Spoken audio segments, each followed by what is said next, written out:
The church was beautiful.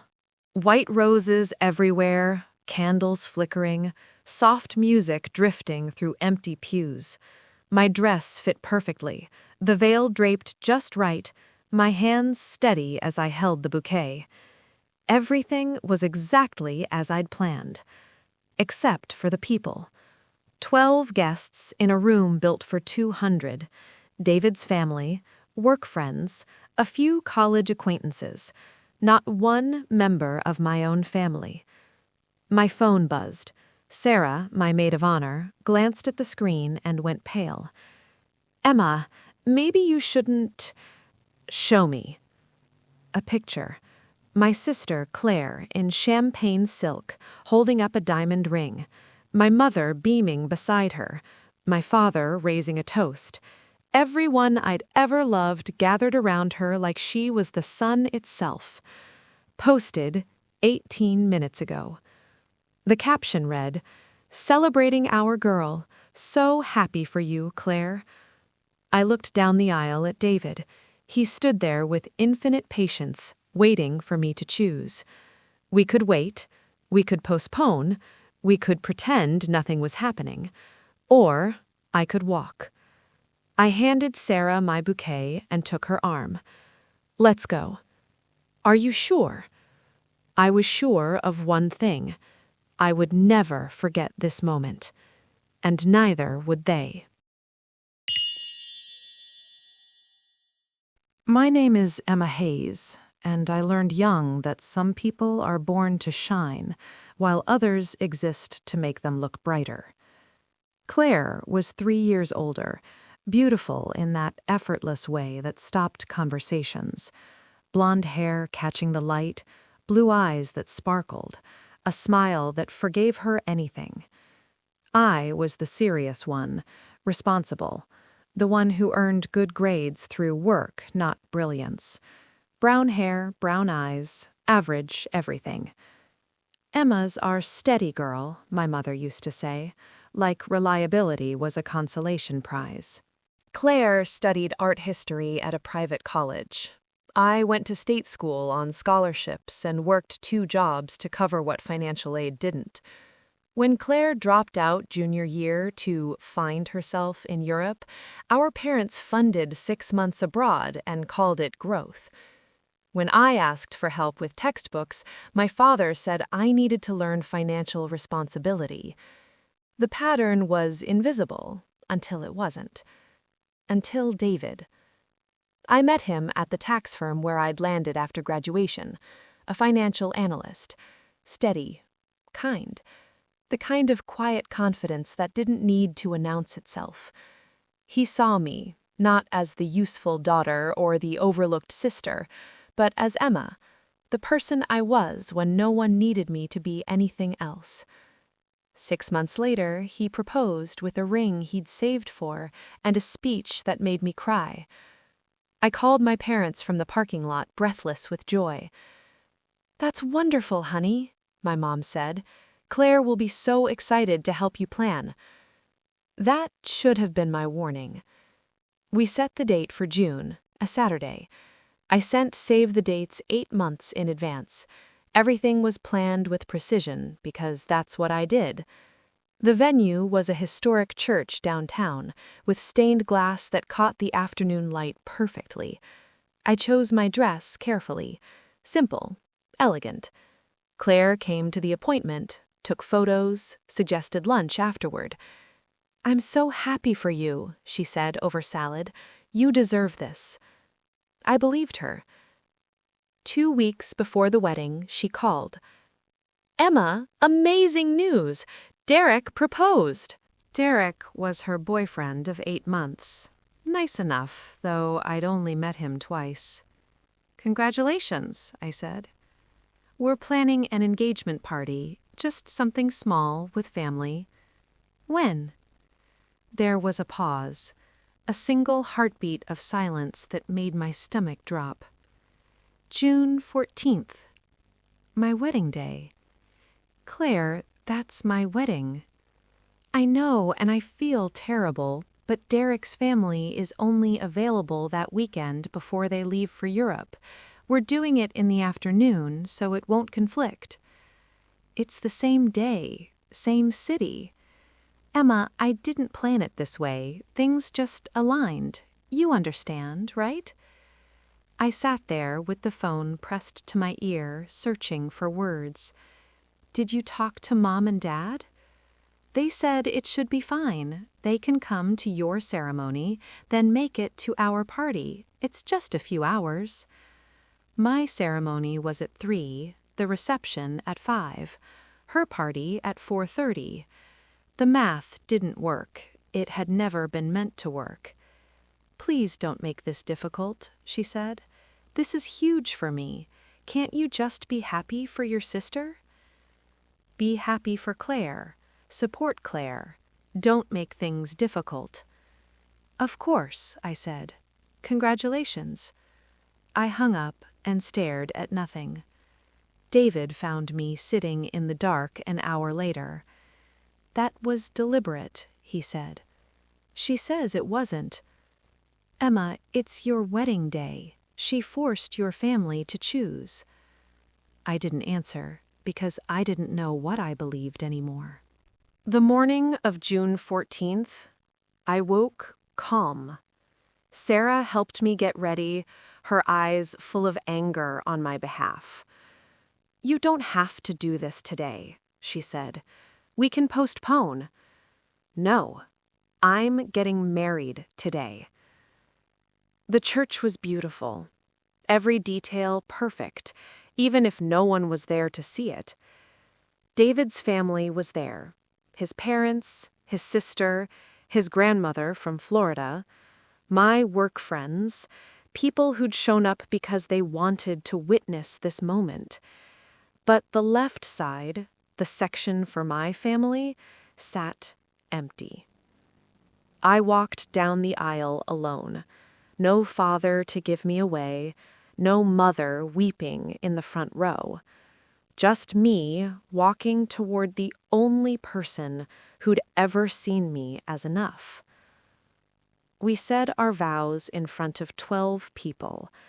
The ceremony was beautiful and intimate and completely wrong. During the reception, my phone buzzed constantly. Photos from Claire's party. My parents beaming. Aunts, uncles, cousins, everyone. In one photo, my mother had her arm around Claire. The caption read, "My beautiful girls, so proud of this family." Beautiful girls, plural, but only one was worth showing up for. I looked at David. I'm done. And I meant it. I didn't call them. My mother texted the next day, "Hope you had a lovely day. Can't wait to see photos." I stared at the message for a long time before putting my phone down. Claire sent one too. "Thanks for understanding." I deleted it. Days turned into weeks. The messages shifted from cheerful to confused, then irritated, then angry. "Emma, is everything okay? You're being weird. This silent treatment is childish. Call your mother." I blocked nothing. I just stopped responding. David and I moved 3 hours away. I didn't tell them. Didn't send a new address. I disappeared quietly as they dismissed me. The messages changed tone. "You're throwing away our relationship over one day? You owe your sister an apology." I read every message and answered none of them. Instead, I built a life. I started my own accounting practice. I made friends who showed up when they said they would, who remembered birthdays, who didn't treat love like a transaction. For the first time, I knew what it felt like to matter. Eventually, The messages stopped. And I didn't look back. 3 years passed.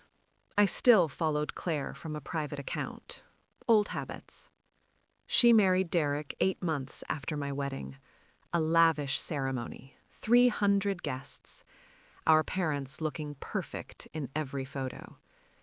But 2 years in, cracks appeared.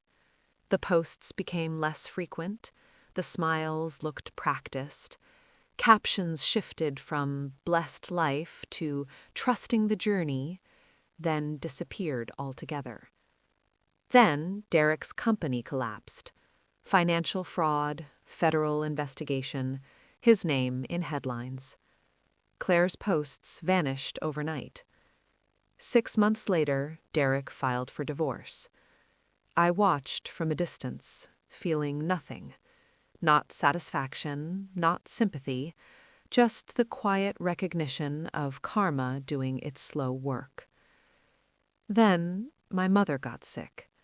Stage 4 cancer. I found out through a mutual friend at a conference. "I'm so sorry about your mom." I smiled, thanked her, went back to my hotel room and sat in the dark. My mother was dying, and no one had told me. Because I had cut the threads so completely, they no longer knew how to reach me. I didn't call. I waited to see if they would. The call came on a Tuesday. An unknown number. "Emma?"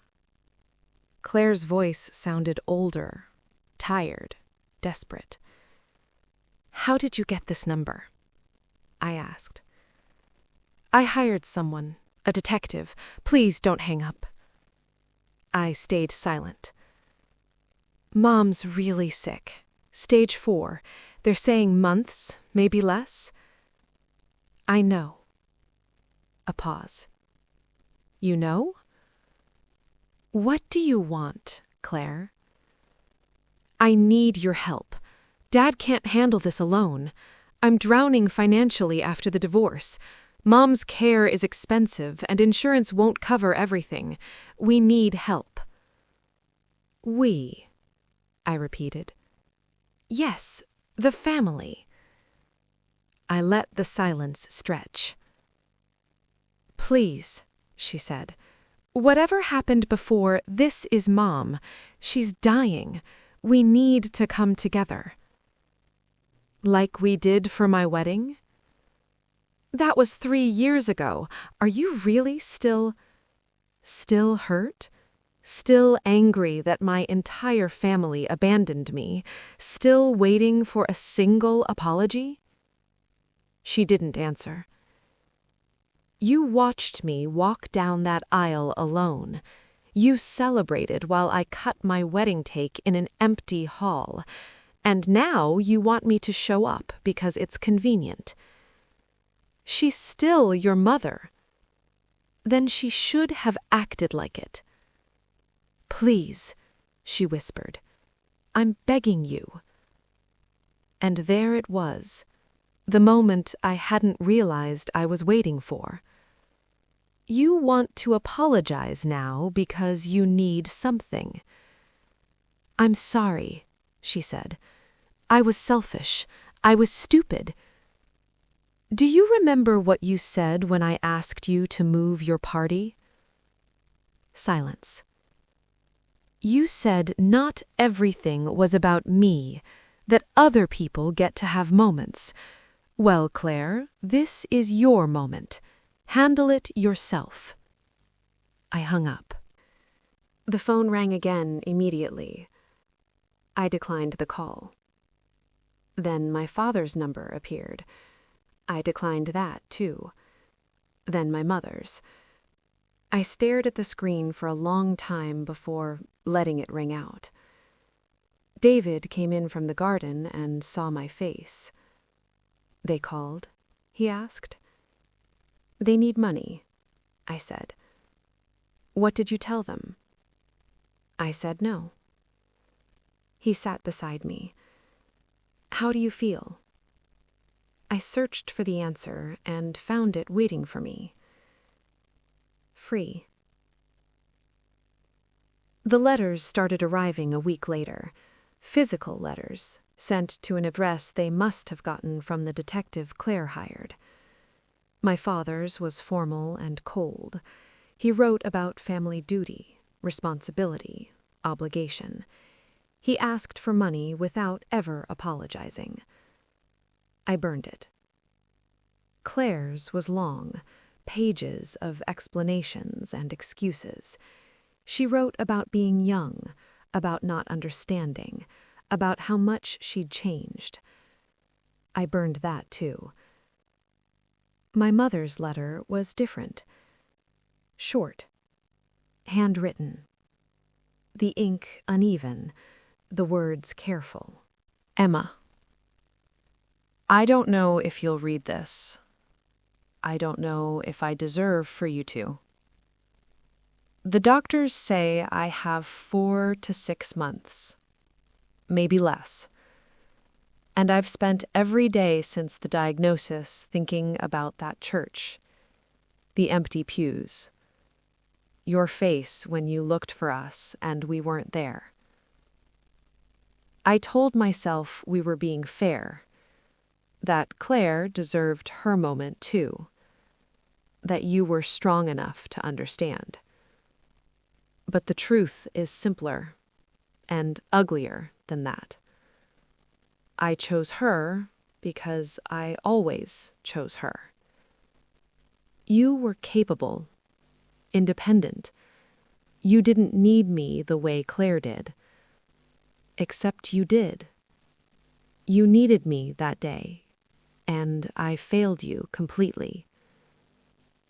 I failed you for years. Every time I dismissed your achievements, every time I made excuses for her and demanded more from you, every time I treated your strength as a reason to give you less instead of more. You deserved better. You deserved a mother who showed up. I don't expect forgiveness. I only want you to know that I see it now. I love you. I always have. I just loved you badly. Mom. I read the letter 5 times. Then I folded it and put it in a drawer. Because seeing it wasn't enough. Being sorry when you're dying isn't the same as being sorry when you still have time to change. I sat with that letter for 3 days, reading it, closing the drawer, opening it again, trying to decide whether a confession at the end could undo decades of absence. On the 4th day, I wrote a reply. 1 sentence. You had 3 years to find me before you needed something. That tells me everything I need to know. I didn't send it. I kept it in the drawer with her letter, because some conversations don't need to happen out loud. My mother died on a Sunday morning in October. I found out from an obituary online. Sarah Hayes, beloved wife and mother, survived by her daughter, Claire. They didn't list me. In death, just like in life, I didn't exist when it mattered. I didn't go to the funeral. I sent flowers, white roses, no card. But I did one more thing. 3 days after the burial, I went to the cemetery. Early morning. No one else there. I stood in front of her grave and took the 2 letters from my bag. Hers to me, mine to her. I read both out loud, my voice steady even when my hands weren't. Then I burned them there, over the fresh earth. Watched the paper curl, blacken, and disappear into ash. You're free now, I said quietly. And so am I. I turned to leave and found Claire standing a few steps away. She looked smaller than I remembered. Thin, pale, dressed in black. Her eyes red from crying or from not sleeping. Maybe both. I come here every morning. I didn't expect to see you. I'm not staying. Please, wait. I stopped, but I didn't turn around. I know you won't forgive me. I know it's too late, but I need you to know something. What?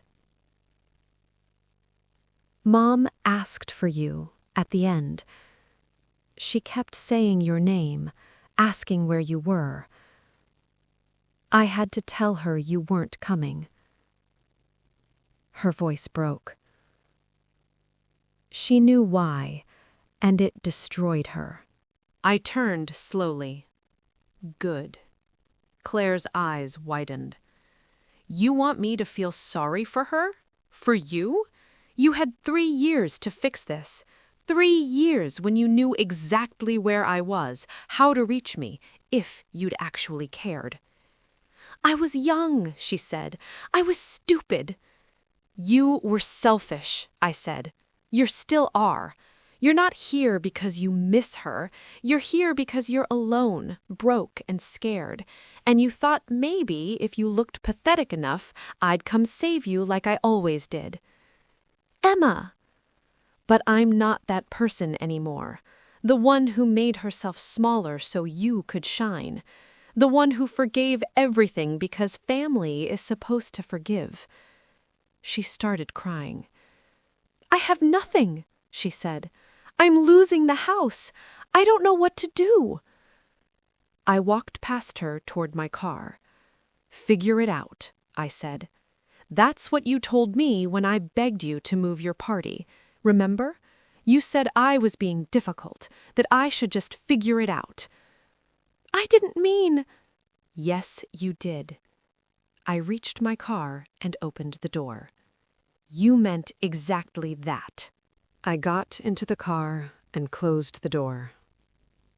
Rolled down the window one last time. No, Claire. I left you 3 years ago. You just didn't notice until you needed something.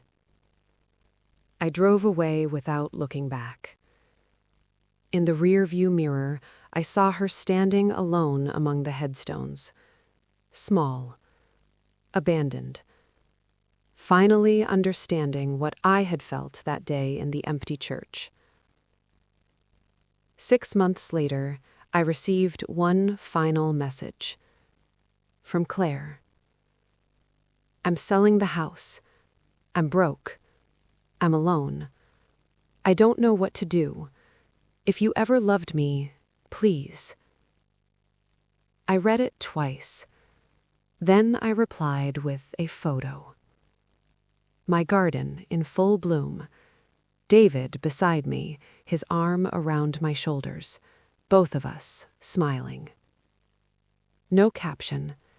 No explanation. Just proof that life goes on beautifully without people who only love you when it's convenient. She never responded. I blocked her number. I blocked my father's. I blocked everyone who had taught me that my worth was conditional. That evening, I pulled my mother's letter from the drawer one final time. I held it for a long moment, feeling the weight of everything it represented. Then I put it back, not to treasure it, not to punish myself with what could have been, but as a reminder. Some apologies come too late. Some bridges burn themselves. Some families teach you that the people you choose matter more than the ones who chose you. I never spoke to Claire again. I never reconciled with my father. I never visited my mother's grave after that morning. I simply lived. I built a life full of people who showed up, who chose me, who understood that love isn't a word you say when it's convenient. It's a choice you make when it's hard.